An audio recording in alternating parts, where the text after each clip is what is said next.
After Effects recently added Roto Brush 2 to their After Effects beta version, meaning editors can start using this new AI-powered tool. If you want to quickly create amazing green screen effects without a green screen, this tool is your answer. So what is Roto Brush? Roto Brush is a tool that editors can use in Adobe After Effects to create a green screen-like effect on a shot that had no green screen. This accomplishes the same goal as rotoscoping, which involves manually drawing Bezier curves to create a mask. The Roto Brush is an alternative to this technique that lets you draw with the brush on some parts of the foreground and background, and After Effects will determine what is foreground and background in each frame based on that information. In a best case scenario, the tool will be able to adjust based on that information and analyze the whole clip.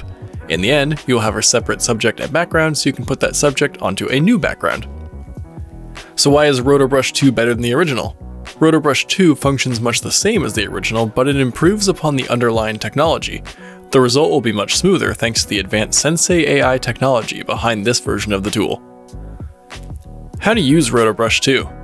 First of all, if you're trying to use Roto Brush 2 before its official release, you will need to download the After Effects beta version from Adobe Creative Cloud. As long as you're a subscriber, you should have this option. Simply go to the Beta Apps tab and download the After Effects beta version. Once you open After Effects, you'll see the Roto Brush tool in the same place as the original version. If you hover over it, you will see that it says to drag over foreground and alt drag over background. Double click the video layer in your timeline and select the Roto Brush tool. Paint with brush strokes over your foreground. You'll see an outline as it's selected, and each subsequent stroke will add more to the mask. Just make sure not to brush outside of the bounds of your subject to get the most accurate mask. If it does start to select something in the background, you can hold Alt or Option on Mac while dragging over that area to select the background. To change the brush size, hold Ctrl, click, and then move the mouse up or down. Reducing the brush size will help you refine the small details around your subject. In traditional rotoscoping, you need to spend a lot of time getting precise cuts frame by frame, but with the Roto Brush you only need to do that once, but it's very important that you spend the time to make this mask as accurate as possible, so that the program can get the best tracking data for past and future frames. Once you're happy with your cutout, we can start the roto process. Click on the first frame in your timeline and advance the video frame by frame using the arrow keys while holding Control. Roto Brush will analyze and apply to each frame as you do this. Doing it this way will let you notice any errors in the roto process. Then you can just use the brushes to correct the mistakes in each frame. If it all looks good, you can click the freeze button under the program monitor. This will save your roto and you'll be able to use the subject you cut out on any background. Fine-tuning your roto. Before freezing, you should fine-tune your roto. In the Roto Brush settings, you can adjust the feather, contrast, shift edge, and reduce chatter. This can help clean up the subject and make the cutout smoother. Adjusting these settings can get rid of any harsh edges, and it's much easier to see them if your subject is already separated from the background. Don't adjust these settings from default when you're doing the initial brushing. If your subject is in motion, you may want to turn on Use Motion Blur.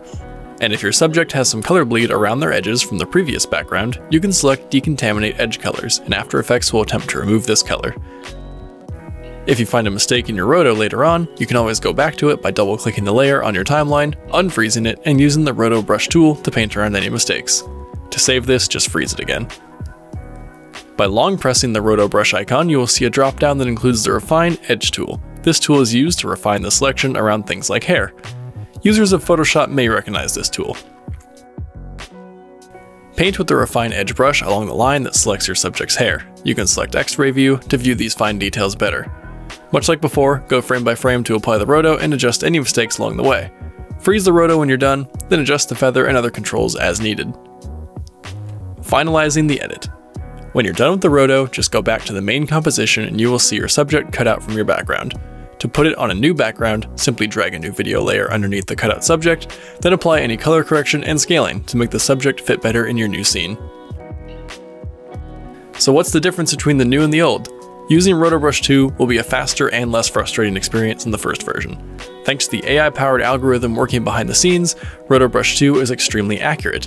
You will spend less time fixing mistakes from the tool and more time actually compositing your scene. All around, the tool functions more efficiently and is just smarter. It can also utilize the GPU rather than the CPU, meaning you could see Roto Brush 2 running incredibly smoothly. Now you can use Roto Brush 2 to speed up your compositions and create seemingly impossible edits in literal minutes. Let us know in the comments if you used the original tool and if you're excited to use this new version. If you enjoyed this video, be sure to like and subscribe and leave a comment down below. And if you're looking for professional LUTs, Lightroom desktop and mobile presets, Premiere Pro templates, and more photo and video education, visit FilterGrade.com today.